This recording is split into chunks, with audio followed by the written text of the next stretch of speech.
Behind every person, behind every company, behind everything, there's a story of how it got there. And the most relevant stories connect on a personal level. I'm Beth Comstock. I lead marketing and innovation at GE.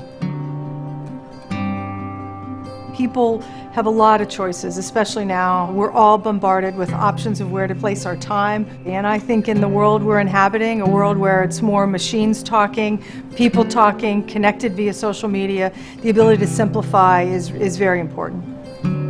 If you're a company or you're a corporate storytelling, how are you memorable when you have very complicated things you have to talk about?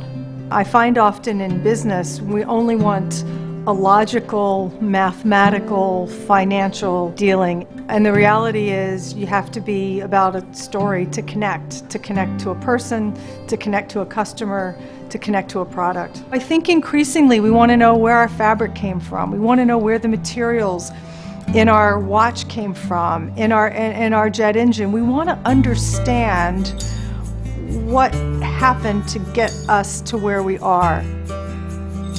You can't sell something until you've entered someone's mind. We talk about market share, but it's really about getting mind share, getting inside people's minds and creating a story for what's possible. So I think if you begin with the premise that your company can be a storyteller, you find storytellers everywhere. I find some of our best storytellers are engineers.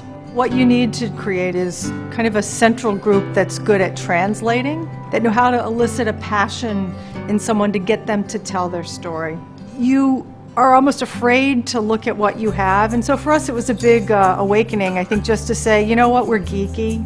We love it. The kind of things we make, they're badass, they're big, they're amazing works of mankind and science. You know, when you kind of embrace who you are and find an elegance and a beauty in it, it's amazing where it takes you. Recently, we had great success with a series of stories we did that was a bit imaginative, and we said, what would a child think about if they looked at GE? And it was that way of reminding all of us, remember when you're a child and you just had this amazing magic of looking at things, your imagination went wild. And so you'd see a plane in flight, or you would see a train, and you start to think of this sort of imaginative way. So I think sometimes in storytelling you have to take people to another place. You have to connect. Remember when you were a child. When you're a storyteller, you want to connect, but you have a message you want to convey. It is a bit of an art of why is this relevant? It might be easy to say, hey, you should know about this jet engine because it's really good. Or you could say, hey, this jet engine, we're working to make it 90% lighter in terms of materials than ever before in history. Why should you care? Because it takes emissions out of the air. And perhaps you care about a cleaner world.